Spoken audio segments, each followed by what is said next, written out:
Hello, I'm Brian Tracy, and welcome to the Brian Tracy Show. We have today a remarkable man, Lance Luke, who's one of the very best certified construction managers and experts in construction in the country today. And let me just read some things about him so I don't miss a single detail.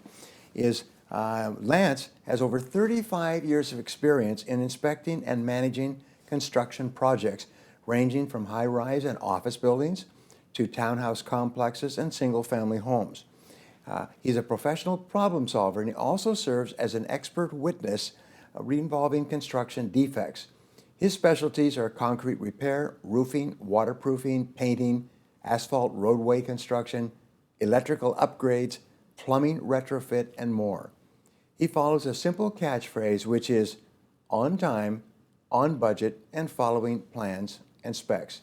Thank you very much for being here, Lance. It's a pleasure to see you. Thank you, Brian. You know, I have built, managed properties, commercial, industrial, office properties, several hundred homes in two different subdivisions, industrial subdivisions as well as self-storage.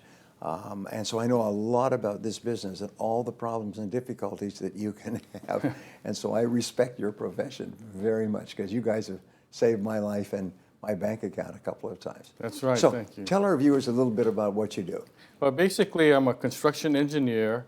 As you said, 35 years of experience, ranging from when I was young, started off as a handyman, doing free labor for my family. Then after I decided that I enjoyed fixing things, so I went to college, got my degree, and started doing work as a project manager for a real estate development company. In fact, one of the buildings I just developed, I saw in San Diego, and I kind of forgot about it until I turned the corner and I saw it right there. So that was something interesting. And throughout the years, I developed a theory that instead of trying to make money first, I'm trying to help people. So I have a passion in not only fixing buildings and helping the owners or managers with the repair, but also letting them know how to maintain the building so there's an increase in value. So the idea is to establish a continual value and added value to their property. That's really important. You know, from my experience, I know sometimes if you pay more up front in the construction, you actually save a lot of money in the maintenance and the repair and the depreciation later, and also in the increased value of the property. Yeah, that's right. Yeah. I used to have a friend who ran a very successful construction company, a wonderful man, very smart. And he said his way of doing business was he will evaluate the entire cost and he will give you a bid. And what he gives you is what is called, he calls the upset price. And I said, well, what is the upset price? He said, this is the price at which you will be very upset if we go over. And then he developed a technique. He said, this is the price, this is what it will cost. He said, however, I will continually look for ways to tighten it up, to save you money. And the deal is very simple. It will never cost more than the amount that you agree to.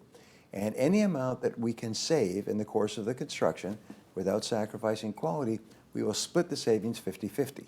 And that was his technique. And he became one of the most successful guys because he built beautiful properties. He used first-class everything, and he was always finding ways to save money. And so his customers were always ending up paying less for the project. Right. And I thought, wow, because I used him. I built a $3 million shopping center with him, first major property I ever developed. And I'm still happy today when I think about that project. And that's probably what you do as well. That's right. We try to work with the owner and the contractor.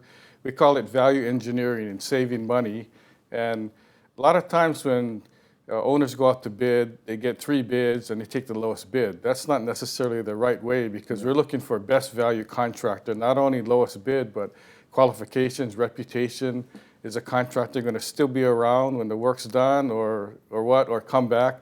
The idea is hire a good contractor and you call him up and he'll come back and fix things that maybe didn't go so right. I remember I was having some renovations, home renovations, which are the scariest things of all. And this contractor came in, I said, and he gave us the bid and everything else. And I said, now what about the holdback amount? And I remember his face went, holdback? Holdback? Where did you hear about holdback? Who told you about holdback? He said, holdback? We don't have any holdback in here. Well, we have to have a holdback amount. It's standard in construction to hold back 15% of the revenues for a certain period of time to make sure everything works. Hold back, hold back.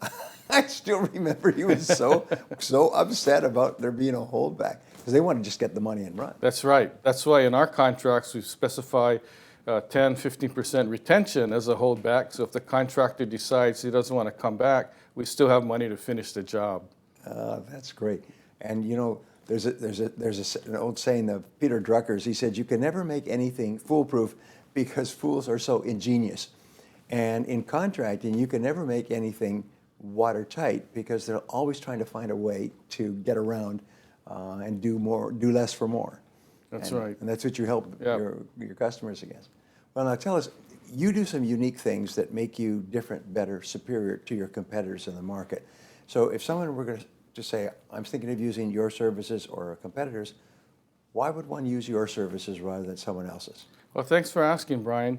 One of the reasons is we provide personal service. I don't just take the job and then send my inspectors or other engineers there. I'm there as a principal the majority of the time, managing the project, going to board meetings or making sure that the client sees my face there and I'm responsible. And I give all my clients my cell phone number and they can call that number. I'm not hiding or running away.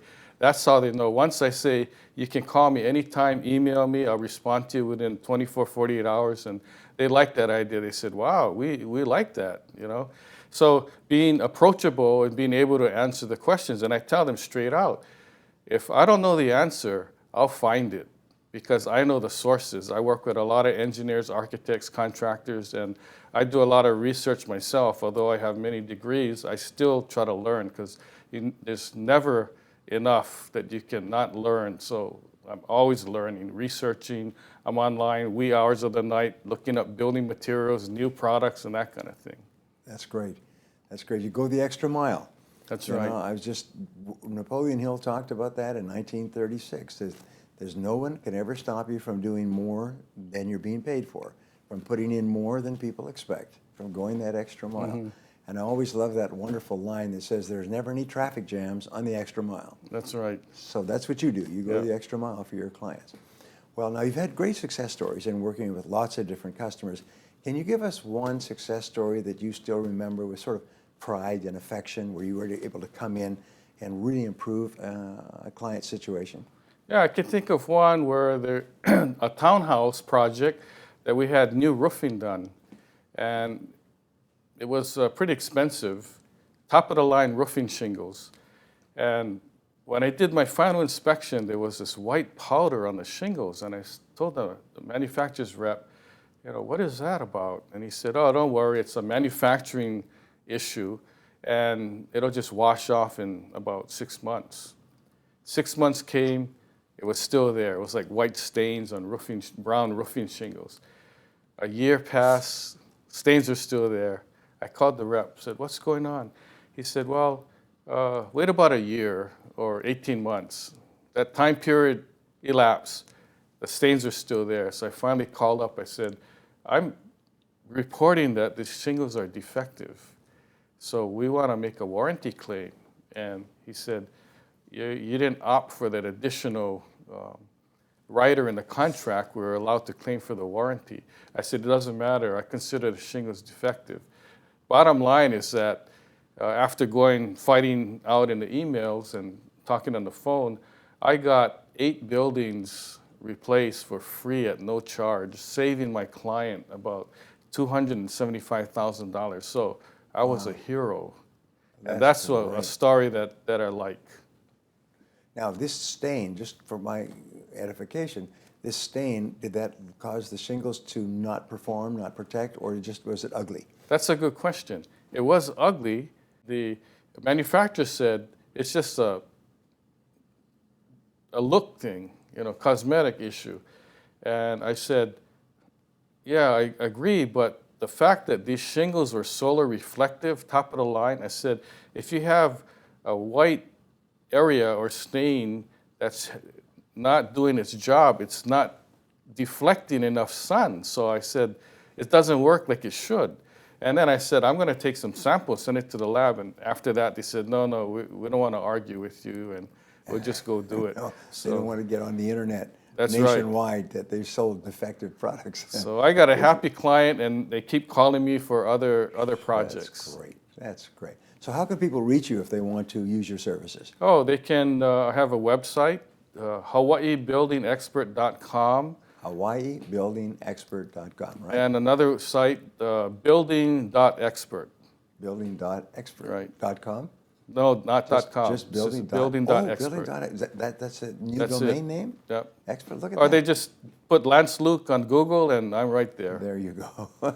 Well, now, as we come to the end of this, what I'd like you to do is give us one tip, one piece of advice for home owners, home builders, people in construction, the kind of people that you do business with. If you could give them one piece of advice to help them, what would it be? Sure. I would say inspect your property at least once a year and make a list of things that need to be fixed and fix those things. And that way you protect your property and restore the value.